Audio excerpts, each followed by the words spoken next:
हमारे मुल्क के वज़ीर ख़ारजा और वज़ीर आज़म ने जनाब बिलावल भुट्टो और शहबाज शरीफ ने इस मुल्क को उसी जगह पर ला कर खड़ा कर दिया है जिस जगह रहील शरीफ ने जिस जगह से इस मुल्क को निकाला था।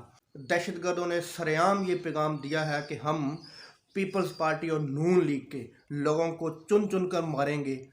अगर इन्होंने कुछ जलसा वगैरह किया तो आवाम को दहशतगर्दों ने तालिबानों ने मना किया है कि अगर आप इनके जलसों में आएंगे तो आप बेमौत मारे जाएंगे। मतलब उन्होंने खुला ऐलान किया है कि आप इन लोगों के जलसों जलूसों में ना जाएं, क्योंकि तालिबानों को पता है कि अब इस मुल्क में इलेक्शन होने वाले हैं। तो उन्होंने पहले ही लोगों को वार्न करनी है कि हमें आपसे कोई दुश्मनी नहीं है, हम इन अमेरिका के ग़ुलामों को चुन चुन कर मारेंगे।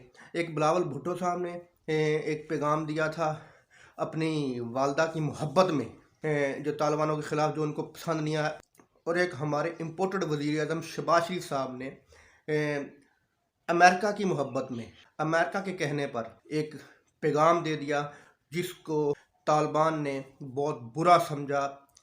उन्होंने वही चिंगारी को हवा दे दी इन लोगों ने जो कि रहील शरीफ साहब इस आग को बुझा कर गए थे।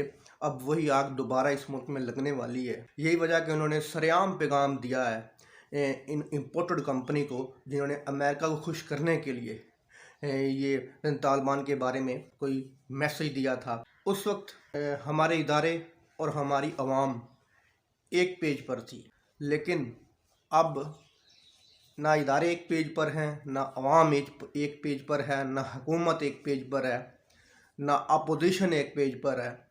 तो उस वक्त हालात और थे, अब हालात और हैं। इसके बाद मैं कुछ नहीं कहना चाहता। समझदार लोग समझ गए होंगे कि मेरी इस बात का क्या मतलब है। जब इन लोगों को उन्होंने खुलेआम धमकी दी है तो अब ये लोग क्या करेंगे? अब ये लोग कहेंगे कि हम इलेक्शन नहीं करवा सकते। इन्होंने इलेक्शन को लेट करने का ये तो पहले ही कोई बहाना चाह रहे थे। ये तो चाहते थे कि इलेक्शन 2 साल के लिए लेट हो जाए। तो अब इन्होंने ये सिक्योरिटी का बहाना लगाकर इन्होंने कहना है कि ये दहशतगर्दी है, तो इसलिए हम इलेक्शन अभी नहीं करवा सकते। हो सकता है कि इन्होंने अमेरिका की इसी साजिश के तहत तालिबान के ख़िलाफ़ बयान दिए हों, उनको भड़काने के लिए कि हम ऐसे बयान देते हैं तो वो आगे से हमें जवाब देंगे या इस मुल्क में दहशतगर्दी करेंगे, तो इस दहशतगर्दी की आड़ में हम इलेक्शन मुलतवी कर देंगे। हाँ, हो सकता है कि हुकूमत की ये कोई नई चाल हो इलेक्शन डिले करने की। दोस्तों, वीडियो अच्छी लगी तो लाइक करना, चैनल को सब्सक्राइब करना। अल्लाह हाफ़िज़।